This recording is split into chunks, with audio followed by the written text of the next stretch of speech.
મને 8 વર્ષ ત્યાં ધારાસભ્ય બને. હું જ્યારે ધારાસભ્ય બન્યો ત્યારે પાલનપુર શહેરમાં એમડી ડ્રગ્સ નહોતું. કોણ આનો કાળો કારોબાર કરી રહ્યું છે? કેમ દારૂ જુગારના અડ્ડા આટલા ચાલી રહ્યા છે? શું કરી રહ્યા છે પાલનપુર શહેરના પોલીસ ઇન્સ્પેક્ટર અને ડીવાયએસપી? એમને ફોન કરી રિસ્પોન્ડ નથી કરતા, નાગરિકો ફોનનો જવાબ નથી આપતા. એટલે બાપાની પેઢી સમજે છે બનાસકાંઠાને. હું નથી બોલતો ત્યાં સુધી મારે 50 કામ છે. જે દિવસે પલાટી વાળીને 5 દિવસ બેઠીશ તો ઝાડા કરાવી દઈશ. એ સ્પષ્ટ કહેવા માંગુ છું. અને આજે આવેદન પત્ર આપ્યું, ગઈકાલે આખી રાતે પોલીસ કસરત કરી છે.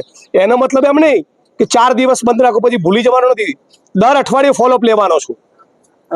બનાસકાંઠાની અંદર પાલનપુરમાં બહેનો, દીકરીઓ, માતાઓ અસુરક્ષિત મહેસૂસ કરે, નાગરિકો બોલી ના શકે, કોઈ ફરિયાદ કરે, કોઈ આરટીઆઈ કરે તો બુટલેગરો ધમકી આપે. એક પોલીસ ઇન્સ્પેક્ટર બુટલેગરની ગિફ્ટ આપેલી ગાડીમાં ફરી રહ્યા છે. બીજા પોલીસ ઇન્સ્પેક્ટર 1 કિલો સોનું ગાયબ કરી કાઢ્યું.